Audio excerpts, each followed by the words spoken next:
Hello, cadets of 10th class. Welcome to the today's session. In our previous discussion, we were understanding what are acids and bases. Afterwards, we went for what? Examples for acids and bases. Then we were discussing on properties of acids and bases. After knowing some properties of acids and bases, today it is a part of the property. Therefore, a small topic, a small bit is there on the properties of acids and bases, especially how acids will react with oxides, how bases will react with the oxides. So today's topic of discussion is action of acids and bases on oxides. So before that, let us understand what are oxides.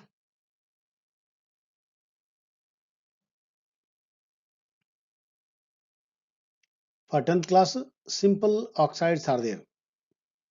The name itself indicates oxide means it is a compound of oxygen with some other element, or we can say it is a binary compound. Why it is he is using the word binary? Bi stands for two. So oxide is a compound of two elements. Out of two, one has to be oxygen because it is the oxide. Other one either element either non-metal or the metal. So that means oxide is a binary compound of oxygen either with metal or with non-metal. That is the meaning. Binary compound of oxygen with another element. Okay, binary, it is two. Oxygen reacts with most of the elements because oxygen is most reactive element. That's why we found in the earth crust most of the minerals are in the oxide form: hematite, magnetite, dolomite, zincite, bauxite. So because oxygen is the most reactive, it reacts with most of the elements and forms oxides. But there are some elements after reacting with oxygen, they form more than one oxides. For example, carbon. Carbon reacting with oxygen gives either carbon dioxide or carbon monoxide, depend upon the conditions. So it forms more than one oxide. In the oxides, there are two types: simple oxides and mixed oxides. These are examples for simple oxides. Okay, whereas examples for the mixed oxides are Pb3O4 and Fe3O4, because Pb3O4 is the combination of PbO and Pb2O3, or PbO or Pb2O2, like that. Or you can understand this example. Fe3O4 is a combination of FeO and Fe2O3. FeO plus Fe2O3 gives Fe3O4. So because it is a mixture of two oxides, FeO and Fe2O3, therefore Fe3O4 is called as mixed oxide. In the same way, Pb3O4 is also called as mixed oxide. This is a simple chart which explains about the oxides. In the oxides, there are two types as usual. We discussed already: simple and the mixed. So we will not go in detail about the mixed. We learn in the higher class. Now in the simple, again there are four types. Acidic oxides. Acidic oxides means what? Oxides which give acid in water, they are called as acidic oxides. See, this is sulfur trioxide. Sulfur trioxide in water gives sulfuric acid. Because this oxide is giving acid in water, therefore this oxide is called as acidic oxide. And you see, this oxide is a sulfur trioxide. Sulfur belongs to non-metal. That means generally non-metallic oxides in water, they give acid. Therefore non-metallic oxides are also called as acidic oxides. One example to understand is SO3. In the same way, second category, basic oxides. Oxides which give base in water, they are called as basic oxides. For example, CaO in water gives calcium hydroxide, which is a best base. Therefore, CaO is called as a basic oxide. Please see here, CaO, Ca is a metal, calcium is a metal. That means basic oxides are metallic oxides, or metallic oxides are basic in nature, vice versa. So, metallic oxides which are basic in nature, when they dissolve in water, they give base. Acidic oxides are also called as non-metallic oxides, or non-metallic oxides are acidic oxides. In the same way, metallic oxides are basic oxides. Okay. Now, third category, neutral oxides, means these oxides, after reacting with water, or first of all, they don't react. If they react, neither they give acid nor base. That means they don't give any kind of a compound known as acid or base. Therefore, they are called as the neutral oxides. N2O, nitrous oxide, CO, carbon monoxide. These two oxides in water, they don't give acid or base. Okay, no reaction. Therefore, they come under the category neutral oxides. First is acidic oxides, that is non-metallic oxides, basic oxides, metallic oxides, neutral oxides, no acid or base in water. Fourth category, which is very important, they are called as amphoteric oxides. Amphoteric oxides means what? These are, they are oxides which react with base as well as acid. So they are called as amphoteric oxides. About this we discuss here. Examples for amphoteric oxides: Al2O3 and ZnO. I have taken two examples.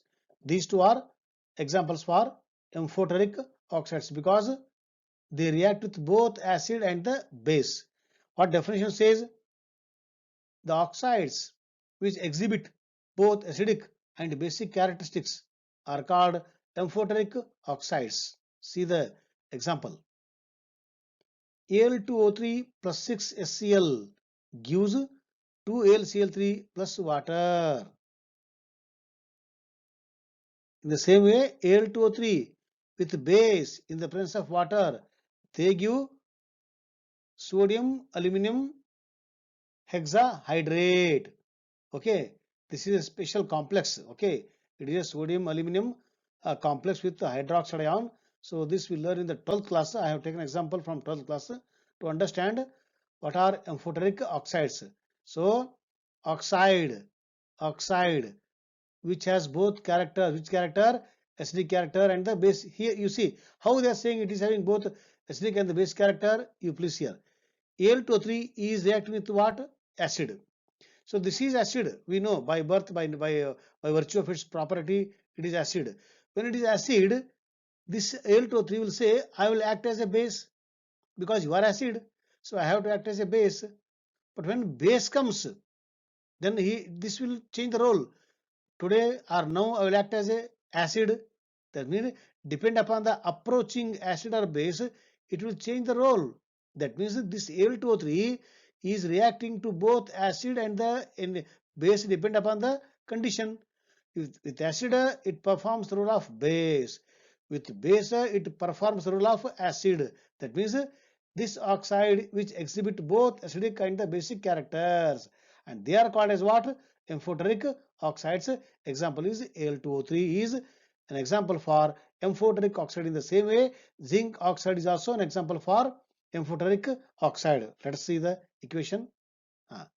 HCl, strong acid. I will act as a base. Therefore, I give salt and water. It is simple reaction like acid plus base gives salt and water. Same thing. Now, NaOH, if NaOH approaches, it is a strong base. So now it will change the role. I will act as a acid. So acid plus base gives salt and water. Here salt name is sodium zincate. So these two are examples for what? Amphoteric oxides.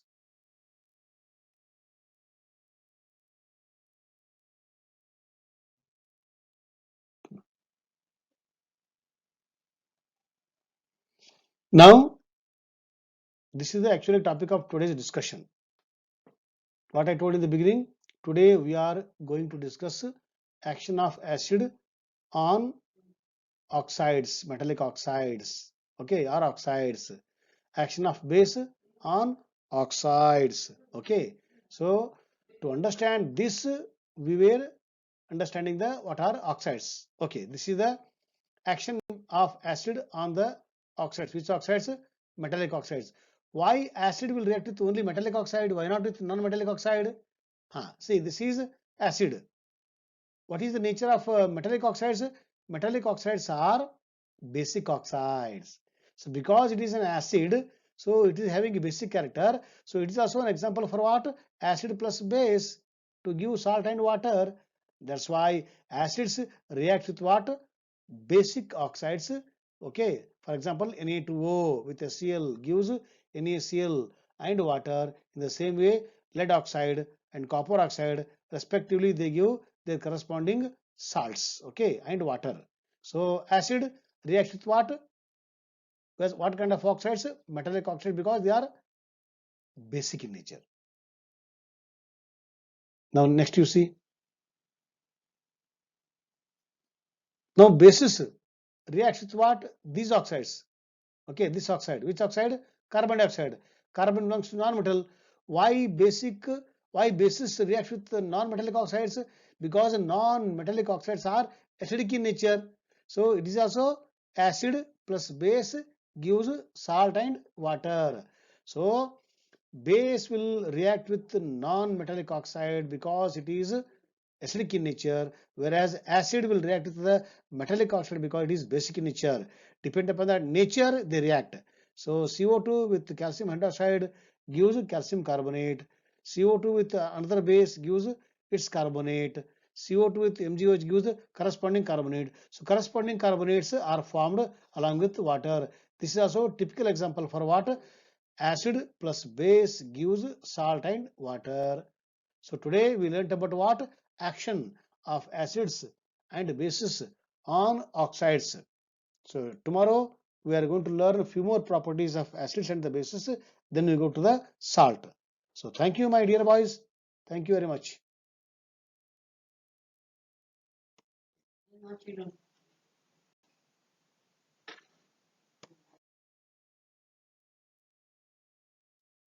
Hello, dear boys of 10th class.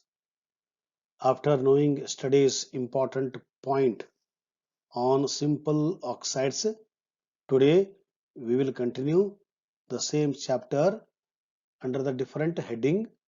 Today's topic of discussion is strength of an acid and a base.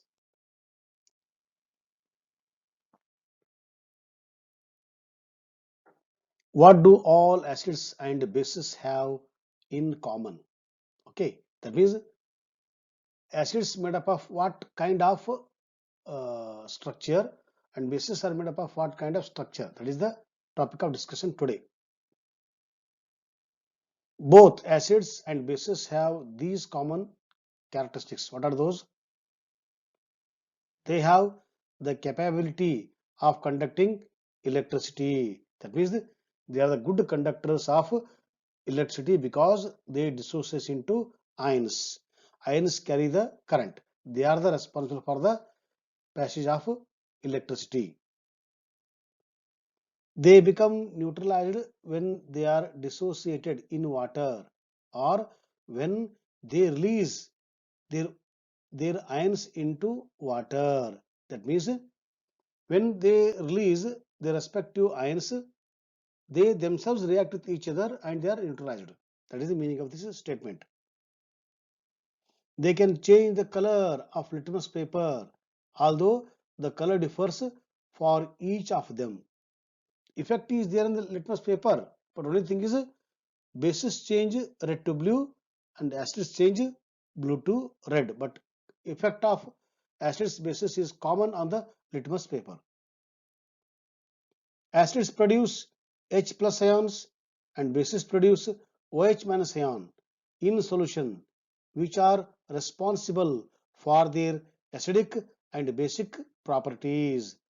So according to Arrhenius theory, all acids contain H in them and that they donate in water or when they are with water. In the same way, all bases contain OH minus ion in their formulae and that OH minus ion is will be dissociated in water. That is the meaning of this statement, and these two criteria are the important criteria for the acids and the bases, and they are responsible for their acidic and the basic properties. Now, to investigate whether all compounds containing hydrogen are acidic or not, we have understood that acids contain hydrogen, but whether compounds which contain hydrogen are acidic, that is the point of discussion. This is a small experiment setup. Okay, for this you have to select 4 samples, and 4 samples are hydrochloric acid, sulfuric acid, you can take it, glucose and alcohol. First you take here hydrochloric acid, and this is the setup: battery, bulb, switch, external circuit, beaker. Okay, all this is arrangement to check whether bulb glows or not. Bulb glows when there is a flow of current. Okay, when you take HCl and when you switch on the button, you see bulb glows. That means current is flowing. Why? Because HCl dissociates into H plus ion and Cl minus ion, and they are responsible for the flow of current. But if you take sulfuric acid, same thing happens. Here also bulb starts glowing. So in the case of hydrochloric acid, sulfuric acid, bulb starts glowing. But when you take glucose and alcohol, you will see that this bulb doesn't glow. That indicates that ions are not flowing. Why they are not flowing? Ions are not formed here. When ions are formed, they move in the external circuit. When ions are not formed, they don't move. That means glucose also contain hydrogen in their form in its formula. Alcohols also contain hydrogen in the formula, but they are not acids. What is the topic of discussion? Compounds which contain hydrogen in them, are they acidic? Only those compounds which contain hydrogen in them, and that hydrogen should be given in solution, and only those chemicals are called acids. Okay. Now acids are base in water solution. That is extension of the previous activity. Here you take, this is a test tube. In this you take sodium chloride and add H2SO4. When H2SO4 is added to the sodium chloride, gas starts coming out. Which gas starts coming out? Can you guess? This is sodium chloride, NaCl, H2SO4. When these two are reacted, NaCl and H2SO4, exchange of ions, HCl is formed. That HCl comes here. Okay, and this HCl is a dry. Okay, if it is not dry, you can use this guard which contains calcium chloride. Calcium chloride's nature is to absorb moisture.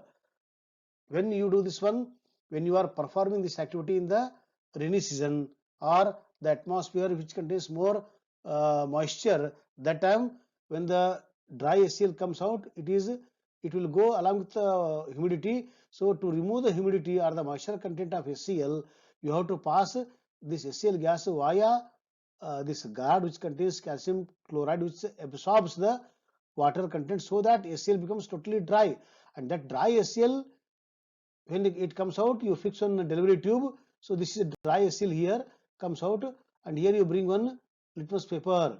Okay, so no effect. Actually, when the acid is there, acid has to turn blue litmus red, but here it is not changing blue to red. Why? Because it is dry. But when you dip this litmus paper in the water, make it wet, then you bring, suddenly you see blue becomes red. That means the action of acid on the litmus paper happens only when litmus paper is moist. That means, why in the moist? Because in the moist condition or in the aqueous condition, only HCl use H plus ion, that is responsible for the acidic property. If it is dry, HCl will not show the acidic property. So HCl will show acidic property in water or in the moisture condition. That is the conclusion from this activity. Same thing here written here. Okay, but here one extra point is what? Whenever acids donate hydrogen ion, H plus ion, it will not, H plus ion cannot exist alone. Why? Because H is the first element, which is the small element. In that H, what is H plus ion? H plus ion is hydrogen which has lost electron, means what? It is the proton. So H hydrogen element is small, H plus is still small. So it is the smallest particle from the hydrogen which is highly unstable. So when H plus is highly unstable, it cannot exist alone. It wants something to stabilize. So the best stabilizer is what? Water. So in the water, if H plus is there, that H plus will combine with the H2O and becomes H3O plus. This is called as the hydronium ion. So why H plus is not stable? It is a highly unstable. It is like a small baby left in the market which is highly unstable in crying. If a 10th class boy is left in the market, he will come to the house on its own because he is a matured boy. But if a small baby is left in the market, he cries. Like that, you can compare H plus to the small baby, highly unstable. So it's something it wants support. Support is water and becomes H3O plus. That is called hydronium ion. This is the reaction. H plus H2O gives H3O hydronium ion. Okay. Now in the same way, when HCl is put in the water, HCl gives H plus, which is highly unstable, and that will react with the H2O, becomes H3O plus. This is the basic equation happens. Same thing happens here also. So H will go and forms H2O to convert into H3O plus, and Cl minus is liberated freely. This is the acidic action of all acids. In the same way, base will give OH minus ion. OH minus ion is called as what? Hydroxide ion. See, NaOH dissociates into Na plus OH minus. But OH minus don't require any support because it is a like a 10th class boy, doesn't require any support. It is highly stable. Only H plus is not stable. Okay. Bases which are soluble in water, they are called alkalis. Already we learnt in the first session of our acid base salt chapter. Now you think of neutralization. When acid reacts with the base, what happens actually? Acids gives H plus, base gives OH minus. They will react first. H plus OH minus gives water, remaining is salt. That is what? Neutralization reaction. Now we'll go to the how to dilute the acid. Because sometimes in the laboratory we require not strong acid, we want a dilute acid. For this we have to add water. So before making dilution by adding water to acid, there are some what rules we have to follow, steps we have to follow, procedure we have to follow, that we will discuss now. See here, first you take concentrated acid, any acid. Okay, now to this you add water. This is called dilute acid. So why it is called dilute? Because here, if you imagine microscopically, in this area, if you focus microscope, so this is the zoomed part of the beaker where solid particles, okay, that is acid particles are more, H plus ions are more here in this small volume. Okay, now when you add water, it is going for the larger volume. When this goes for the larger volume, that time when you see in the same area, number of H plus ions available are less. That means more the number of H plus ion, more stronger is the acid. Less the number of H plus ion, less stronger is the acid. So by putting water, you are increasing the volume. For that larger volume, number of H plus ions available are less. That means it is going for the what? Strength decreases. That is the meaning of what? Dilution of an acid. A dilute acid solution is prepared by adding the concentrated acid to water. Don't add water to acid. Add acid to the water because acid water is highly exothermic. Sometimes acid may spill on our body or our cloth, which will damage our clothes. Let the cloth will damage. If life damages, it's a very risky. Therefore, we should not add water to the acid. Add acid to the water how much you want for dilution. That too what? With drop wise, add a drop of acid to the water, then stir it, shake it. Again slowly add second drop, again shake it. Frequent shaking, frequent stirring, drop wise adding. All these precautions you take, then make it dilute acid how much you want dilute. So this activity tells how to dilute acid, and why it is dilute, because of the number of H plus ions less at a particular area or the region. Thank you, my dear boys, for the today's discussion. And tomorrow we'll discuss some other points on acids, bases, and the salt. Thank you.